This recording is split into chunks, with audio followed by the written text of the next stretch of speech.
Wow, we are all Africans.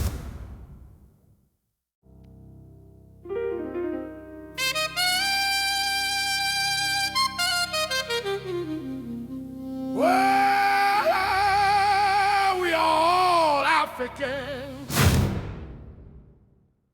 What is your full name and what does it mean? So my family name. My granddad, which was my mom dad, he has a heritage from Mali. In Mali, Keita is a very powerful name because there was Sundiata Keita who founded the 13th-century Mali empire. So it's a very important name in Africa, especially in Mali. So quite prestige name to say, Kate. But then also Tavares is the influence of Portuguese because my country was colonized Guinea-Bissau, but now my country is actually free from all of those things. So Portuguese, they left some heritage in my country, which is a names. And also, if you, for instance, you went to visit my country, you will see a lot of Portuguese monument, including Portuguese houses as well, the architecture. So my name is Abel Tavares or Abdel Keita Tavares. So, I mean, when I was born, the name that people used to call me in my home country was Abdel Tavares. But then when I was doing my document to move to Portugal in 2006, I discovered that my name in my document is actually Abel Tavares, not Abdel. So that was a bit confusing because I remember that time when I was doing my document, I put Abdel Tavares. When we took the document to the Portuguese Council in Bissau, they told us that the name is incorrect. So we have to change the name to Abel. Then we did, it was fine. So I was quite surprised that my name is Abel. And for me, Abel was at the beginning very weird name for me. But in the end, I adapted this name. My mom is a Muslim, my dad is a Christian. So Abdel is a Muslim name, then Keita is my mom's name, then Tavares is my dad's name. Apparently, when there was giving me name, my dad was like, your name is Abel. My mom was saying, no, your name will be Abdel.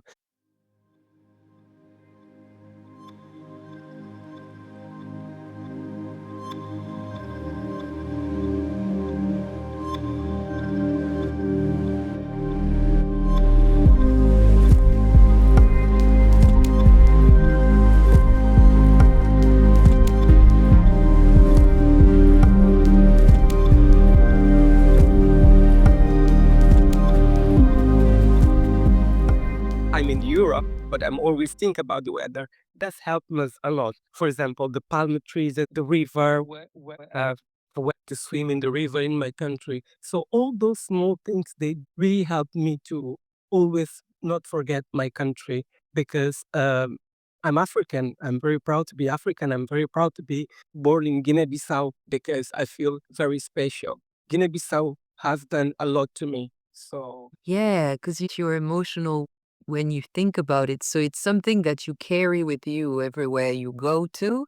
I was wondering what made you move to Portugal and how did you feel during that transition? well, because my mom moved, I mean, I used to live with my mom between 1992 when I was born till 1998. So my mom left Guinea-Bissau in 1998 when I was 6 years old. So at that time, my auntie used to take care of me till 2006.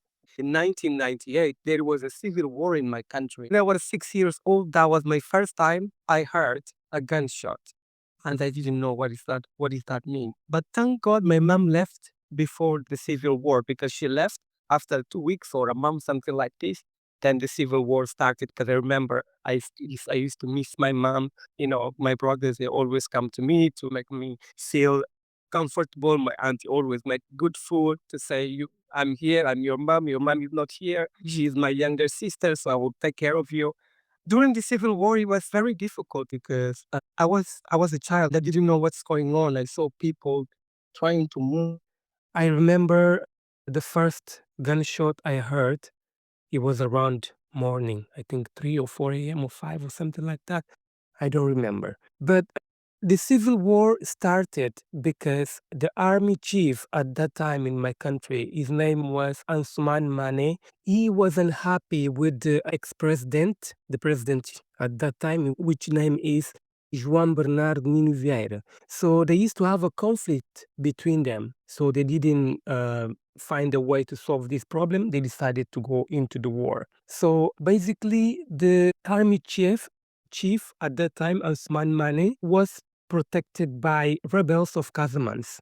He was protected by the rebel from Casamance. Then the president of my country, he was protected by the military of my country. It was a big, big war that lasted 11 months. It was really devastating. The first time I heard the gunshot, it was around 4, 5 a.m. Everyone wake up in my house and my auntie said, we have to move. We have to move. My auntie was panicking. We don't know where to go because it was still night and we were confused. Me, in my head, I was like, okay, I'm hearing now gunshot constantly, nonstop. I believe in few hours later, they will stop it. As a 6 years old, you watch movie, they fight in the movie, then what happened? Few minutes later, everything stopped. I was in my mind that these things will stop, but it didn't. And I felt very, very scared. I was really, really scared. I couldn't eat. I used to drink only water. My auntie used to make food, trying to make me feel comfort. But I was very sad and I was very scared because my mom wasn't there. We decided to move to a house. Next to this house, there was a big sewage. So we went to this sewage next to the house, actually, to find some kind of protection because there was guns. We could hear gunshots everywhere. And we were hiding in there. Few hours later, the military sent a bomb. I don't know if the military, I think it's rebels. They sent a bomb in that house. That house collapsed. Then I remember my niece was around 4 months old or something like this. I don't remember properly. And when the house collapsed, she was under the crumbs, basically. But thank God people managed to remove her. She's fine. She's in her 20s. So when the bomb hit the house, people started running, people started to shout, everyone started crying. Then next to that house where the bomb hit, there used to be my school. There was a bunker, there was a bunker. We decided to move all to that bunker. I mean, people, when this bomb hit the house, some people died. Like my uncle died. Anyway, then we decided to move to the bunker in my old school. My brother, remember, was at the door trying to put everyone inside because people were screaming, crying. A few minutes later, the bomb hit the school. But thank God, the bomb hit the floor. I think the bomb didn't explode because of the sand. Thank God, I think it was God protection. God was protecting us. So when the bomb hit that school, we decided to run again. We decided to run to another school. This next school used to be my primary school. Inside this school, you have a church and you have a priest residence as well. We walked like 10 minutes while we were hearing the gunshot and things like that. We walked 10, 15 minutes. When we arrived, we see a lot of people outside of the church, a lot of people inside of primary school. Everything it was full. And then we decided, me and my family, we decided to stay outside of the church. The primary school also was very full. We sleep there, I think 1, 2, 3 days, something like this. I don't remember properly. And somehow we started hearing something heavy coming towards us. It was a tank. The rebels, then the priest came out and he told them, he said, look, in here, I have only civilians. So if you fire a gunshot or you bomb, you will kill the civilians, including myself, the priest. So they didn't do it. By the way, the church was very close to the palace. The rebels went to the palace to try to find the ex-president, João Bernardo Nino Vieira. They couldn't find the president, so they sent a bomb into the palace. The palace explodes. The roof of the palace was all gone. It was on fire. So some people actually could see it on TV, in the radio. We could hear it. And then few days later, we decided to go to Bulama. Bulama is the part of island. We have a beautiful island in my country called Ilha dos Bijagós, in English, Bijagós Island. Is a very beautiful island. So in this island, you have a part called Bulama. So we went to Bulama. Thank God we couldn't hear anything in that island because it was very far away from Bissau. So in that island, for me, was kind of like I was recovering from everything I've seen. So everything I faced during the war in the city center. It was very tough, but I decided to take my time. I used to go to swim in the lake. I used to go to swim in the river with my cousin. And I also sometimes used to go eat fruit in the forest because it used to be very beautiful. I have a very good memories of the Bulama because it was all green. We stayed there for quite long in Bulama. Then after we heard on the radio, they said that the civil war has finished. The civil war is finished. Now is a ceasefire. People should return to Bissau. Of course, some people, they are scared because they already lost their family. They don't trust what the medias were saying at that time. But anyway, we decided to go back to Bissau after all. So when we arrived at my house in Bissau, the house was full of the holes. When we arrived, we saw everything was a mess. We saw guns on the floor, some bloods as well. Me and aunt, we went to the back of the house. We opened we opened the door, but we see the door was open. We was like, oh my God, how come the door is open? Because you need to put the key to open the door. My aunt just pushed the door opened. And my auntie was very suspicious. I was a bit scared because we know that they fight in that house. So my auntie was checking under the bed. She pushed something. I don't remember what is it. She pushed it. Someone pushed it back. Apparently, there was a two rebels that still they was hiding in there. So when my aunt put her head down to see what is underneath of the bed, they point the AK-47, very heavy gun, but it didn't shot. So we went out, and when we see the police, my auntie screamed, "There is a rebel under the bed. Please go there and get them, take them out of the room." So the police, the military, they went, they catch those two rebels. I don't know what they did to them. I don't know what happened to them. So they took them. Then the militaries came back again. They removed all the guns that was in the house because under my bed as well, there was so many guns in there. I was very scared. Even though they removed everything, I was still scared as well. It was very, very sad, very devastating. I can guarantee you that my country, Guinea-Bissau, was one of the beautiful countries in Africa before the Civil War. Because before 1998, I still have a good memory of Bissau. I used to study in a private school. I had a good time in Bissau. The monument, the architecture, the Portuguese houses, because when you go to city center, actually next to the palace in that area, all the buildings, it was made by Portuguese people because my country was colonized by Portugal. But now, thank God, my country also is free of that. But unfortunately, there is still many conflict. I suffer a lot when I was child, but now I can only thank God for him to made me feel very strong, very positive during that time. Even though I didn't want to eat, I was very scared, but God really helped me. He protected me, and I thank God for that.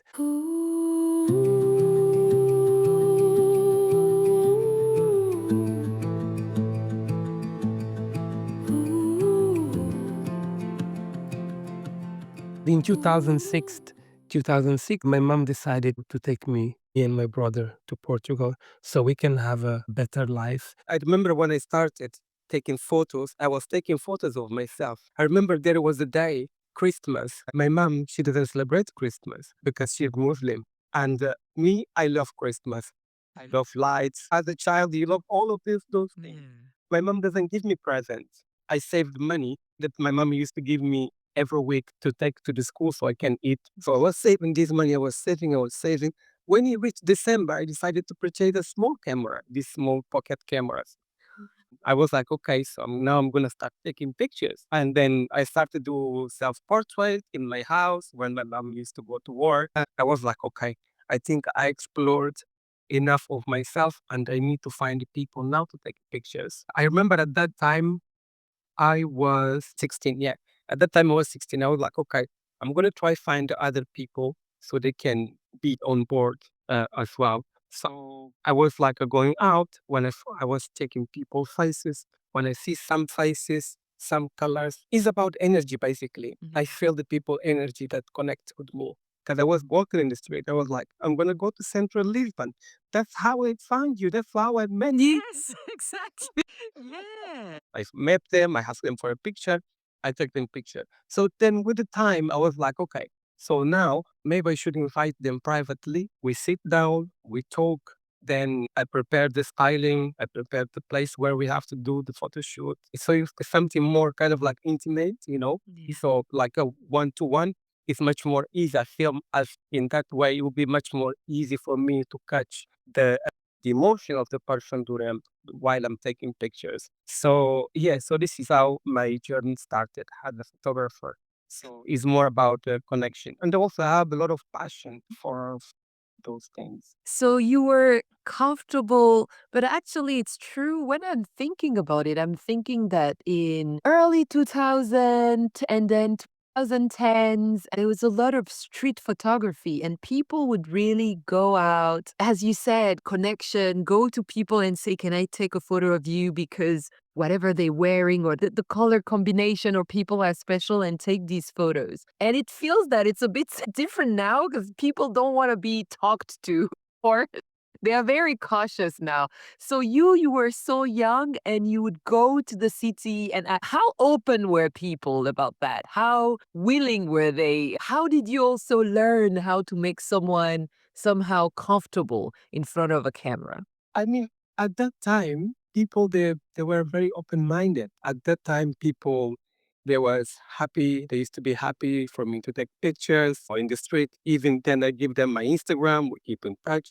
And most of those people, some of them, they became my friends because it's as I said, it's a connection. When I see someone, I said, okay, you are the one.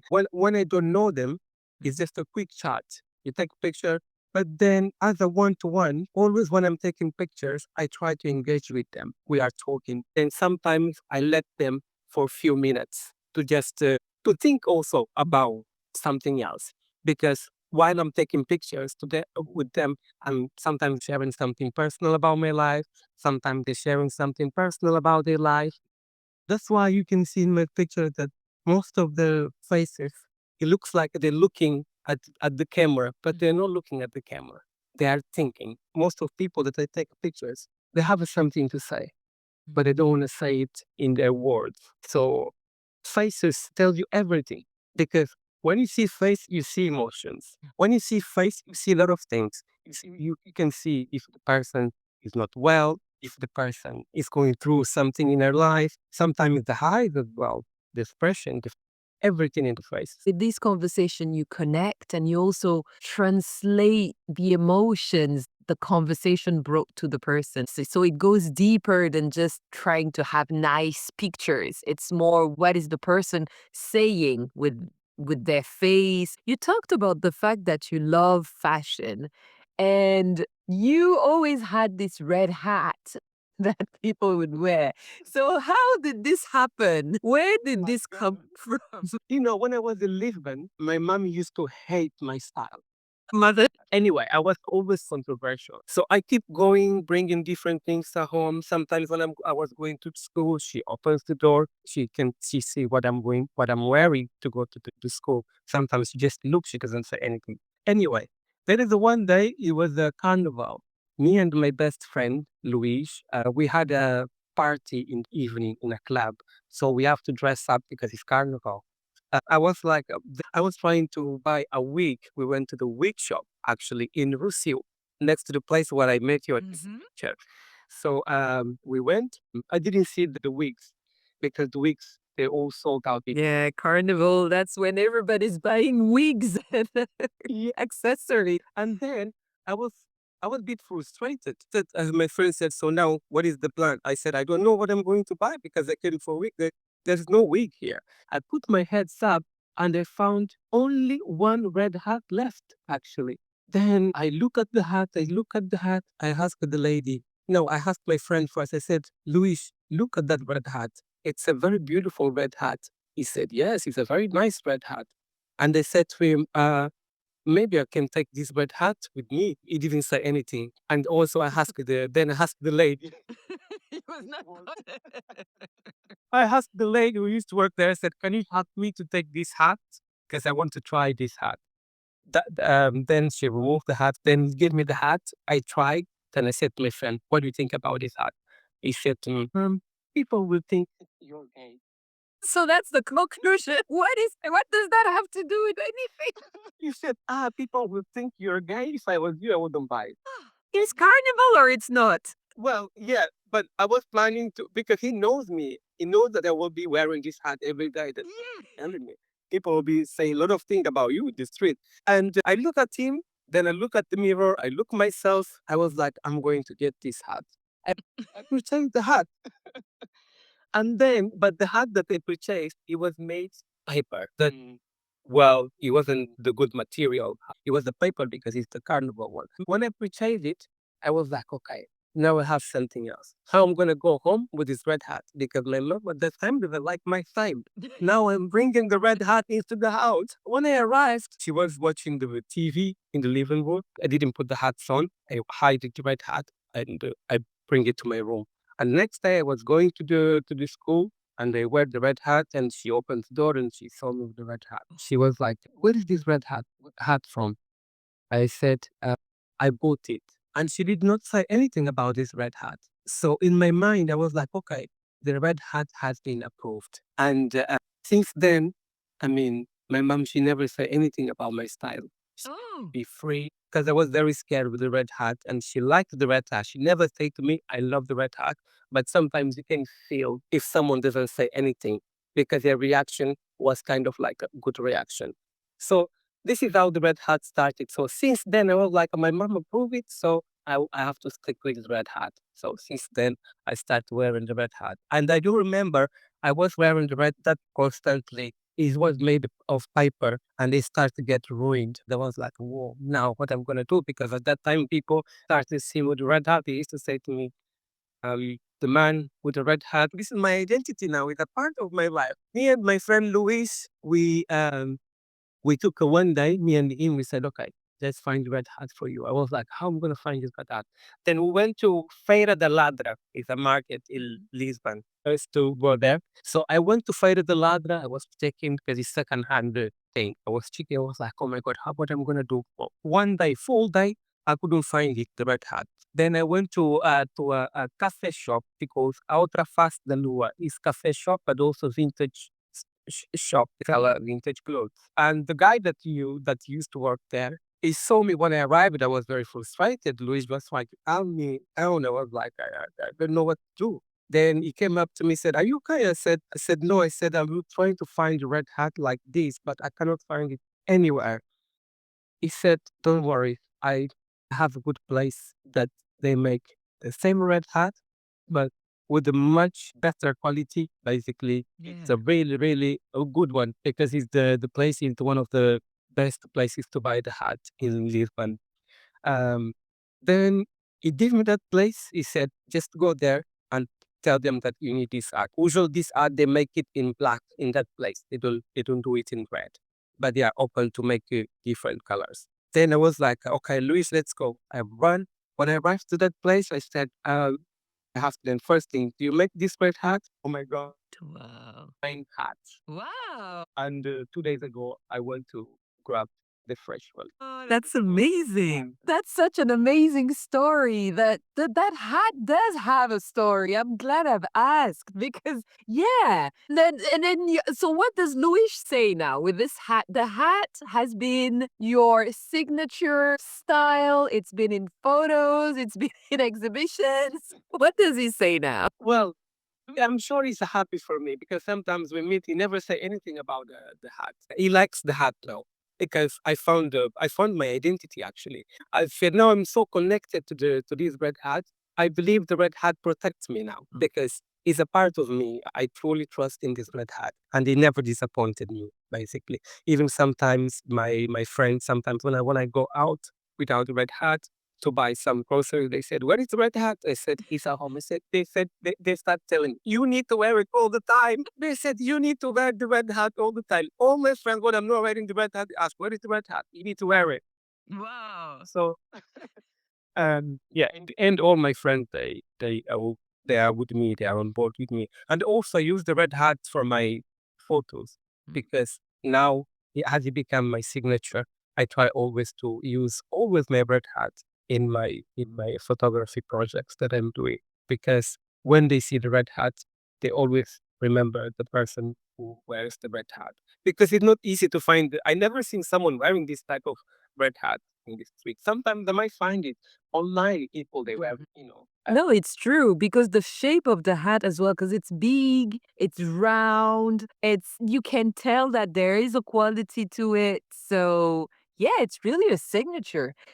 You were talking about your style and the fact that you were you were rolling the pants and you were trying to express yourself a certain way and your mother was scared about not scared, but yeah, kind of cautious about what people would think about you or what you're wearing. Your friend, it's the same thing. It was like, the perception. And at the same time, you said that that's also how you found yourself, like the way to express yourself. So there is something about listening a bit to what people say, but go beyond that and do what you want to do. Because at the end of the day, you took the red hat and you moved with it. yeah, because if I didn't if I listened to my friend, maybe I would still be an artist, but I wouldn't be noticed how people they can notice, when I'm wearing red hat. If that make any sense. Yeah, yeah, yeah. You have many artists, a lot of artists that have always their own signatures. So if I don't have this red hat now, I think there is a part of me will be empty.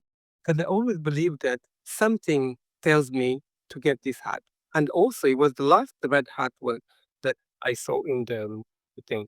If I didn't purchase it, I think I will be always will remember about this till the day I died, to be honest. Do not I will be regretted not purchasing. So So yeah, there is, you're talking about your art and I hear photography. There is also the fact that you love fashion. So you did a lot of you're also a stylist. I want to know how is it to live as an artist because you started all this and how were you able so this was Lisbon and then you also moved to London. So all these journeys, how were you able to find an economy in being an artist?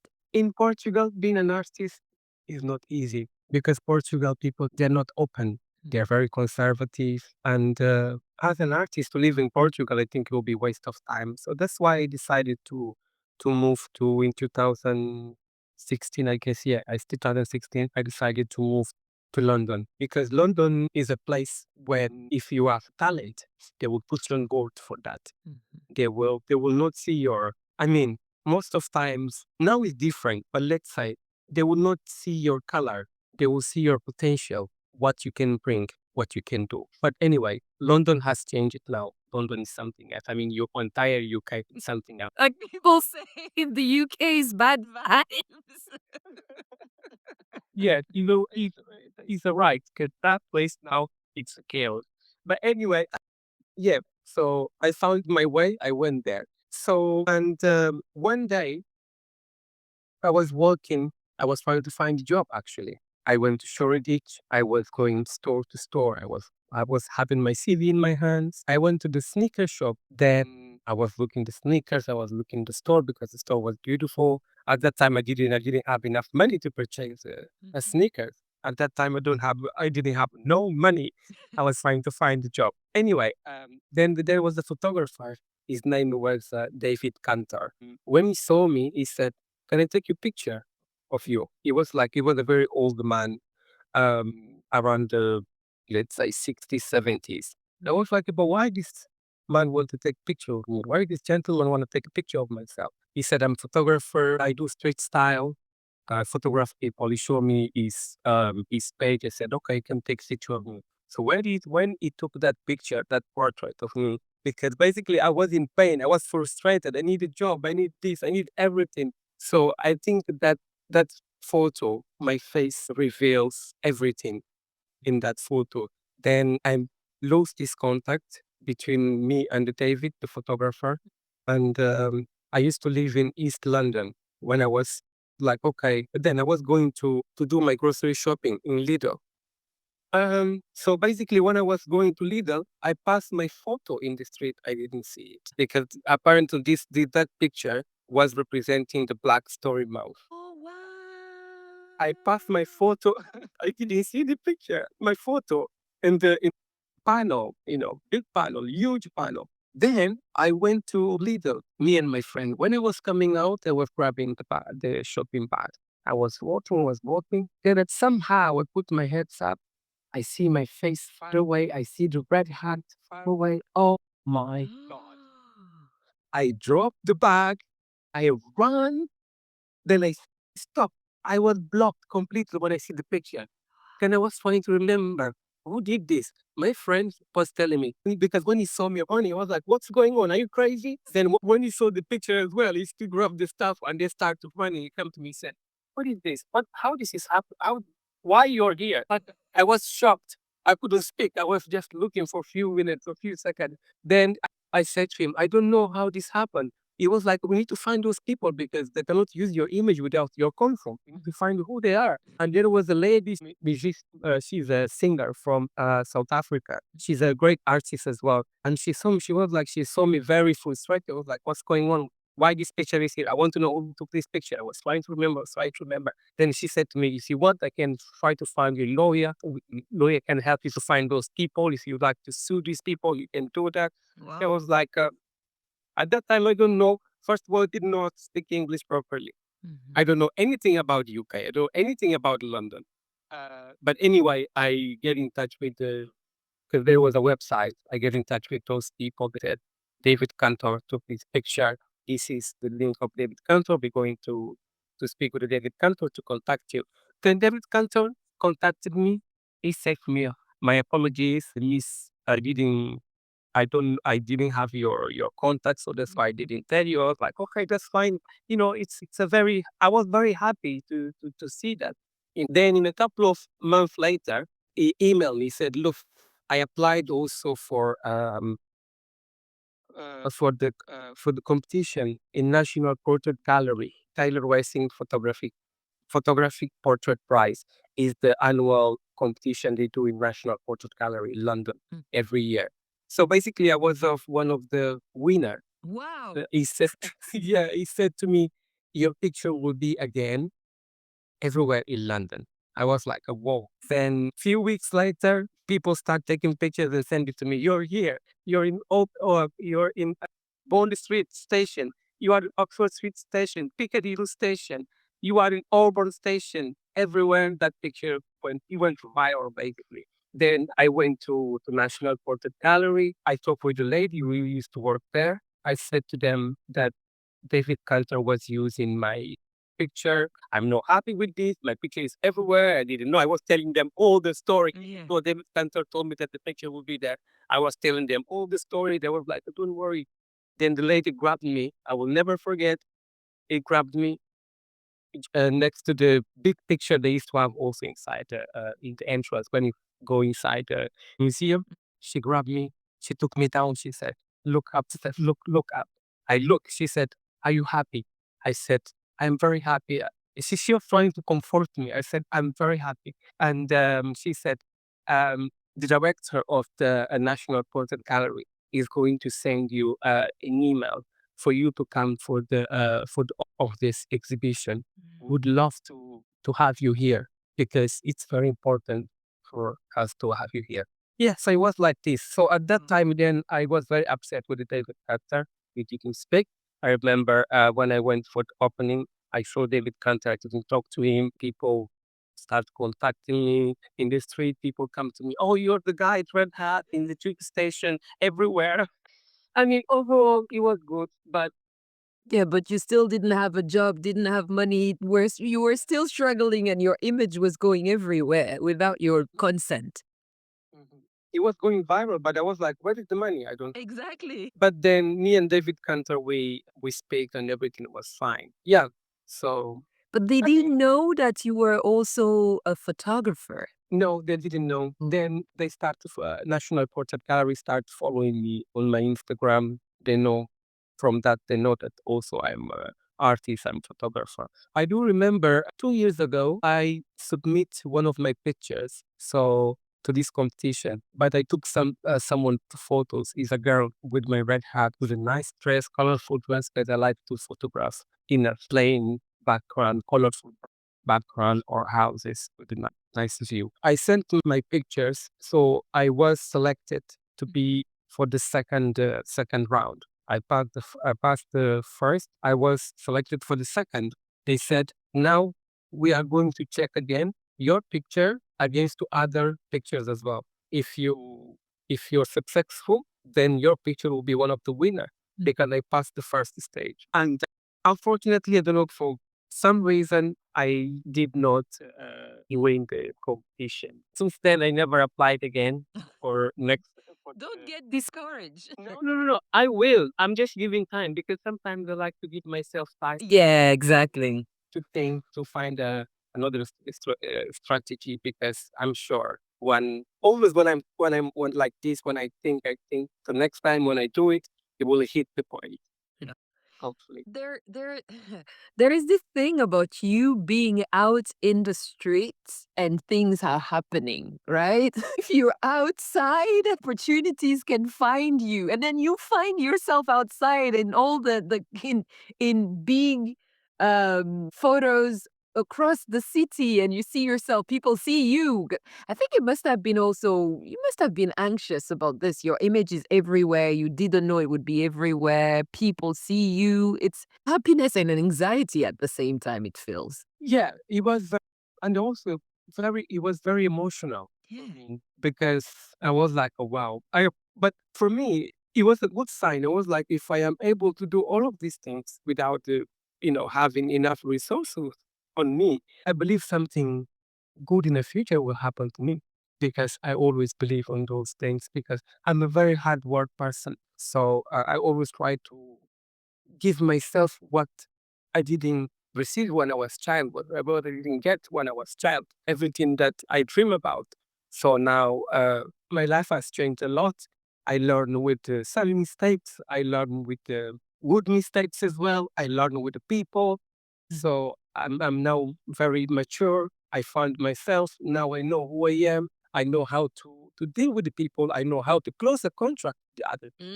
So in that case, did bring me some comfortability in my life now. So that's why I always try to enjoy the most because I know back 10 years ago, it was a very tough time that I faced it. I mean, in London, for example, because I traveled by myself to London. Yeah. Yeah, because it's an expensive city. I guess at least 10 years ago, there were probably more opportunities to, have like a job that can pay for your bills. But still, this was not exactly what you wanted to do. You wanted to work in a field that you're interested in. You wanted to be able to evolve as an artist. And how do you think that now it's working for you as an artist? What are the things that you're doing now that you are enjoying, or the vision that you have for the future? I mean, I'm still doing my work. Now, finally, I found a gallery in Portugal, actually, that they've been representing me since let's say 7 years now, I guess. Underdogs Gallery. So I went with them to Macau. Actually, when I did my first group exhibition was in Macau near Hong Kong. It was amazing. So then when the exhibition finished, I asked the owner of the gallery, which is Phils. Phils is a great artist as well. I said, Phils, I have this dream that I would like to have my own exhibition, my sole exhibition. He said, "Don't worry, now you are on board, so we are going to help you with your work. We're going to do a sole exhibition for you." That was it's like the dream came true. Yeah. And the picture that I always dream for that picture to be in has a catalog. That picture was a catalog, and I had so many people in my exhibition. Um, and also a lot of people they purchased the artwork because it was the opening. It's important that the artist was in that right moment. It's a good to speak with artists. Sometimes I had to walk speak about my artwork, pictures, all the pictures. Sometimes I need to speak to explain to them what is this about, where the inspiration came from, because before the people they buy, they want to know the real story about those pieces. So now in the market, as you know, since COVID, things they went very calm now. There is no many things as before used to be. People now they are more conscious what to buy at nowadays because of the whole situation that the world is facing. But yeah, so far I'm still doing my project. I'm always thinking. I like sometimes I give time to myself to visualize things, then take an action. But now the market is a very very very slow. It is not easy to live as an artist, as we know. To live as an artist like just with art, you need to be like full time. You need to be like a Banksy, for example. Yeah. To be like for example, Fios in Portugal. He's one of the best artists, you know. So me, for now, I do have my side job that I do in London. I work for a fashion brand, big fashion brand. I have my artwork aside as well. I wish I could be full time because it's my dream to be a full time an artist. I believe one day it will happen. Yeah, I think creative economies are a bit difficult in terms of sustainability because of, as you said, this market up and down, and there's a lot of uncertainty. So an artist can work very well for a couple of years, and then there could be a big gap and then a back. And so I think for some of them, I mean, this full time thing is, as you said, it's possible. If it's your dream, you may achieve it. Right? You need to keep that vision. But sometimes I think it's also finding all the ways that can bring some cash in and that are linked to your passion. So sometimes some people teach on techniques that they've used, do other things, and then they have these times where they can really be fully creative and doing their research and doing everything. But you're right, it's really tough. It's really tough, and I really commend you for, pushing through, and 10 years later, you're still doing it, right? Because that's that. Because it's really pushing through. I wanted to know, what is it that you love most about being African? Wow. I can say this is now a deep conversation now. I feel being African is a being powerful, is a being smart. We Africans, we are very smart. We are very talented. We have how can I say, we have a light in our body. We're born with the art. It's a very special. Being African is being true to yourself as well, is knowing your culture, knowing where you came from. Because we have Africa is so rich. Africa is rich. So for me, all the Africans are rich. All the Africans are important. We are valuable. Our skin tone are valuable. Our resources are valuable. There's a prestige to be African. Wow. Yeah, and you said it's being powerful. What is it that you don't really like about being African? I like everything, to be honest. The- Being African for me is a prestige to be African because I'm very unique as African. All Africans are unique. We have our beauty. We have our food. We have our stories. I mean, there is nothing I can complain about being African. Being African is happiness, is a joy, the music, the warmth. Everywhere you go in Africa, you will feel size. Some people, they might say, Africa is dangerous. Africa is this, Africa is that, because they don't give opportunity to know the real Africa. They don't give opportunity to see how Africa is beautiful, how we Africans, we can accommodate people when they come to our home or when they come to our country. We open our arms. We always give them a good hug because this is how we are. We like to receive people. So being African is a prestige. There is nothing I can complain about it. Wow. And this is going to be my last question. So I think it was your exhibition that was called Nyafala. Follow, yeah. And could you please let us know what it means? And because I think it's about finding your voice or your voice. And why did you call it this way? What does it mean for you? So, uh, minha fala in Portuguese means my voice. So, as it was my first solo exhibition, it was a lot for me. I can imagine. I can imagine. Yeah. Sorry about that. No, don't be sorry. Don't be sorry. It's showing. It's showing. You say it was a lot for you, and it just comes out. Yeah, so it was a lot for me, and I wanted people to hear my voice. So that's why I decided to name this my first solo exhibition because it really shows who I am, where I came from, where my inspiration came from. When you come into the exhibition, you see the bright colors. Basically, it looks like you enter in my mind during my first solo exhibition because it's so much joy in it. It's so much hard working.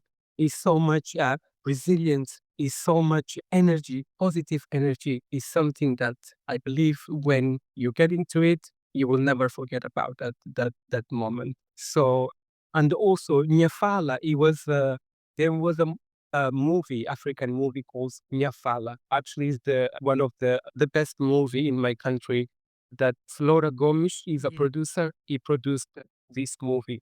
So also this my art first solo exhibition, the name of your father was inspired in the movie. Yes. Yeah, so it is the first solo exhibition, all the work that you've put into it, all the joy that you were trying to represent, but also your voice, which means all the voices that are represented there. So what you bring from Guinea-Bissau, how you broke some boundaries or curses, how you broke free from what people would think about your style or how you dress or the red hat, and that also how because you decided to do what you wanted to do, how you were able to express yourself as an artist. That's amazing.